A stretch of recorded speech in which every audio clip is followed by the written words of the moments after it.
Viral Marathi news channel मध्ये आपले सर्वांचे स्वागत. खरं तर आता आपण आहोत पुरंदर तालुक्यातील खळद या ठिकाणी संत श्री ज्ञानेश्वर महाराजांची पालखी पुण्यावरून पंढरपूरकडे मार्गस्थ होत असताना या मार्गावर शिवरी या ठिकाणी थोडा वेळ विसावा घेत असते. खरं तर देवेघाटासारखा अवघड टप्पा पार करत ही पालखी सासूला मुक्कामी आली. सासूला मुक्काम झाल्यानंतर पालखीचे दुसऱ्या दिशेने मुक्कामी मार्गस्थ होत आहे. लाखो वारकरी या ठिकाणी या पालखी सोहळ्यात सहभागी झाले. म्हणजे पंढरपूरच्या दिशेने पालखी सोबत वारी करत आहेत. पायी सर्व वारकरी पायी चालत जात आहेत. संत श्री ज्ञानेश्वर महाराजांचा हा पालखी सोहळा अत्यंत देखणा आणि याची डोळा लोकांना पाहता येतोय.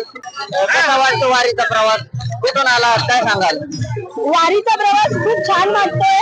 आता आम्ही वर्किंग लोक आहोत, सगळेजण IT मध्ये वर्क करतो, तर आम्हाला 15 दिवसांचा वेळ आम्हाला मिळत नाही. म्हणून मागच्या 3 वर्षापासून आम्ही प्रत्येक टप्पा गाठण्याचा प्रयत्न करत आहोत आणि ज्ञानेश्वर माऊलीच्या कृपेने आमचा 3ही टप्पे आतापर्यंत 2 टप्पे आम्ही पार केले.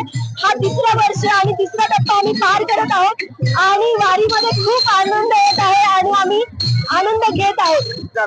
देवेघाटासारखा अवघड टप्पा आपण पायी चालत पार केला, तर देवघाटामध्ये काही त्रास झाला का तुम्हाला? पालखी बरोबर चालताना कसल्याही प्रकारचा त्रास जाणवत नाही. तुम्ही कुठून आलात? मी कराडीहून आलो, चंदननगर. सर्वजण तुम्ही पुण्यातून आलेला, काय सांगाल? पायी वारी करतात? वारी जवळ 28 वर्ष करत आहे. वारीत काही त्रास नाही. वारीत इतका उत्साह वाढतो की किती चाललं तरी थकत नाही माणूस वारीत. आणि वारीत सर्व धर्म सर्व लोक सारखे चालत असतात. कुठून आलात तुम्ही? पुण्यातून. काय सांगाल, किती वर्ष वारी करताय आणि वारी बद्दल काय सांगतात? माझी पहिलंच वर्ष आहे, पण वारीमध्ये चालताना खूप आनंद वाटतो. कुठलाही थकवा जाणवत नाही.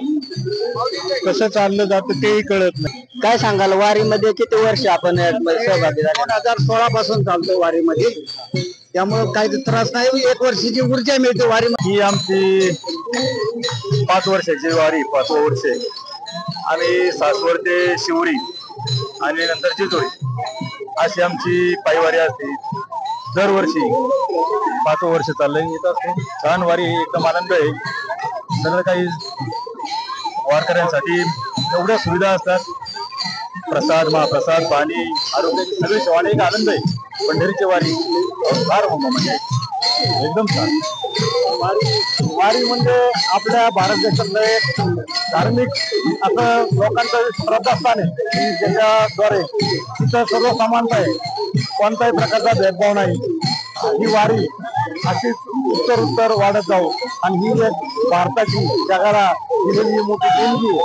आळंदी पंढरीची वारी ही भारताने जगाला दिलेली मोठी अशी देणगी आहे.